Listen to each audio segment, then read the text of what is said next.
Nasa konsulado ng US ako sa Melbourne. Kita mo ang bandila ng Amerika doon.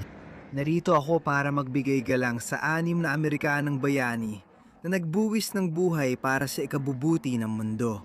Sana makarating ang video na ito sa mga pamilya ng mga Amerikanong bayani na ito para malaman nilang maaring wala na sila. Hindi sila kailanman malilimutan.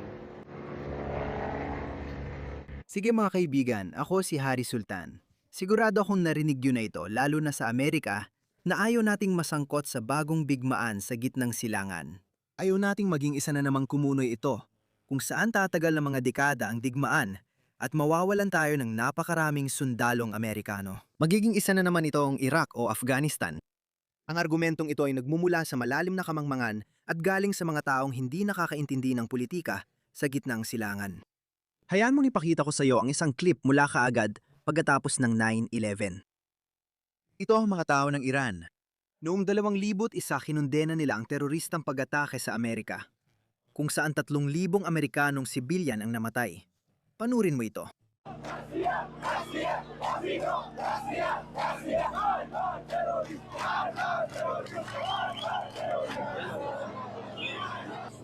Alternatibong terorismo. Alternatibong terorismo. 25 taon nang lumipas, mga pare. May mga vigil sila. Hindi na ito bago. Kahit 25 taon na ang nakalipas, ang mga tao sa Iran ay kumakampi sa Estados Unidos. Hindi sa kanilang rehimen na laging sumisigaw ng kamatayan sa Amerika, kamatayan sa Israel. Sa kabilang banda, ganito ang naging reaksyon ng mga taga-Gaza sa balitang teroristang pag-atake noong 9/11.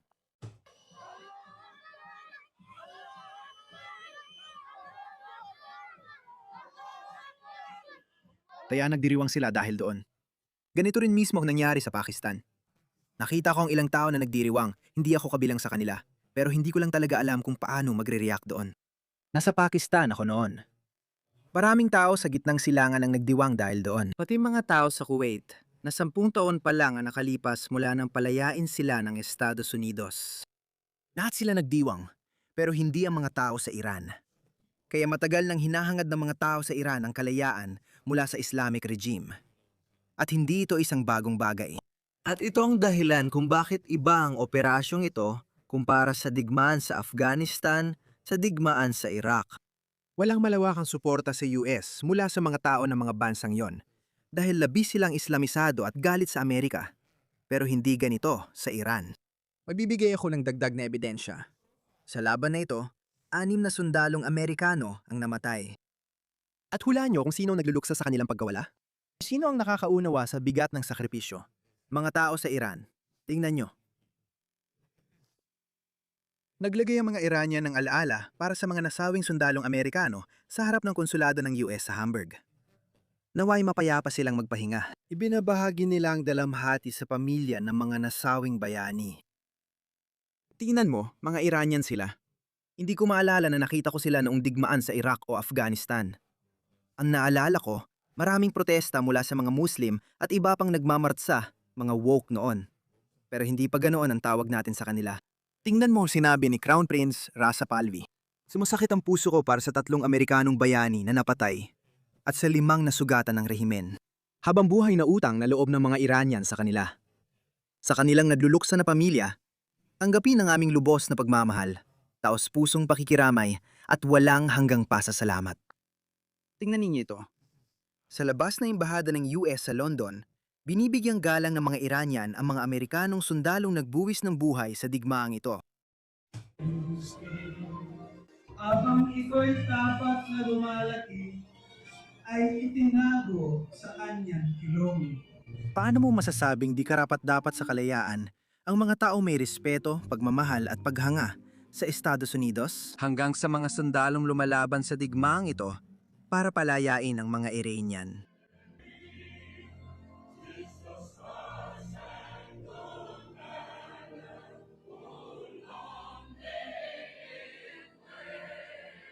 Mahal ng mga Iranian ng mga Amerikano, bawat isa. Maliban kina Cenk Uygur, Dan Bilzerian, Dave Smith, at mga kagaya nilang tanga.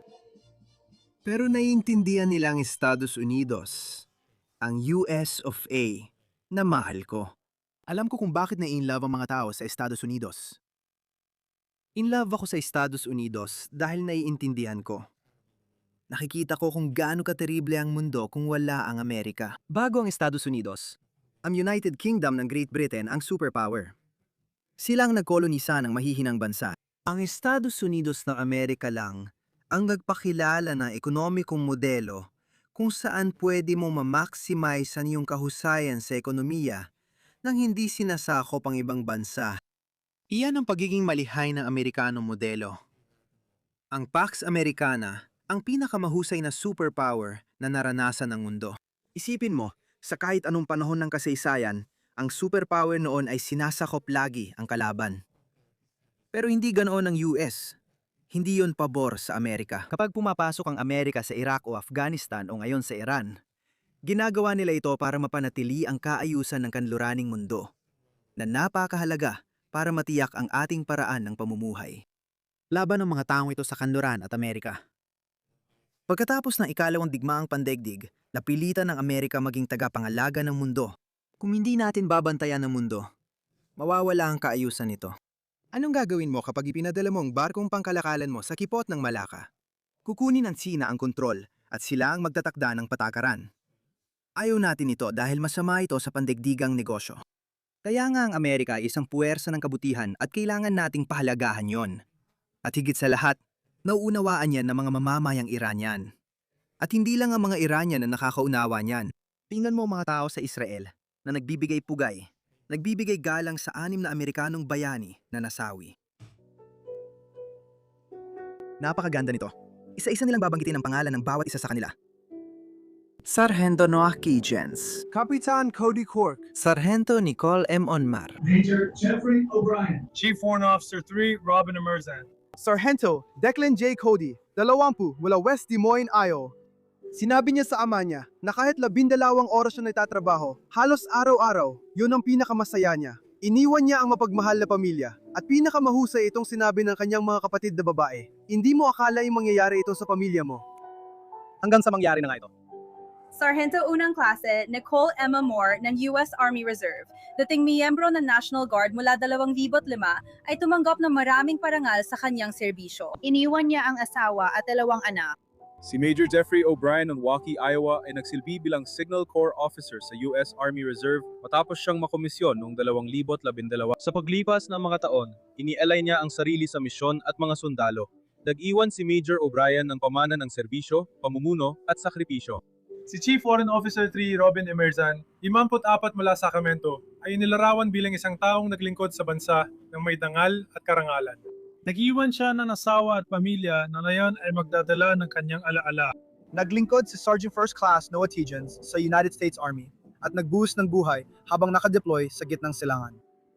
Kinikilalang sundalo at pinuno. Iniwan niya ang isang anak, isang humahayang komunidad at pamana ng liderato, serbisyo at malasakit. Si Kapitan Cody Court, 35 mula Winter Haven, Florida, ay naging military police officer sa US Army Reserve matapos sumali sa National Guard noong 2009. Higit pa siya sa pagiging sundalo. Inilarawan siya ng pamilya bilang bida sa mga pagtitipon. Patuloy na nabubuhay ang kanyang pamana sa mga taong naantig niya at sa pagmamahal sa pamilya at bayan. Naway maging biyaya ang kanyang alaala. Pagpalain ng Diyos ang Amerika. Pagpalain ng Diyos ang Israel. Pagpalain nawa ng Diyos ang mga mamamayan ng Iran.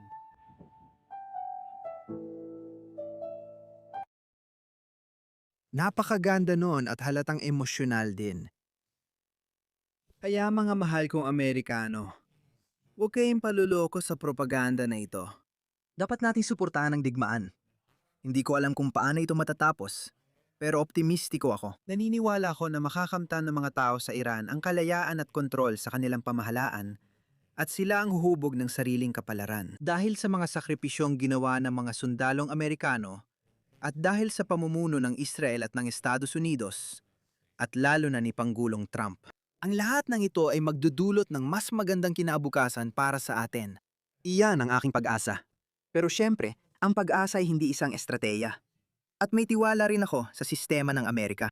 Naniniwala ako na mas mahusay mag-aral ng digmaan, magsuri ng mga ulat at tingnan ng lahat ng posibleng senaryo ang Amerika kaysa sa ibang bansa. Kaya naman nananatili akong umaasa na mananalo tayo sa digmaang ito. Pero pakiusap, sandali lang. Huwag ninyong ikumpara ang mga tao ng Iran sa mga tao ng Iraq at Afghanistan. Ibang-iba ang sitwasyon na ito. Hindi mo ito maaaring tingnan gamit ang parehong pananaw sa gitnang silangan na ginagamit natin sa Iraq at Afghanistan.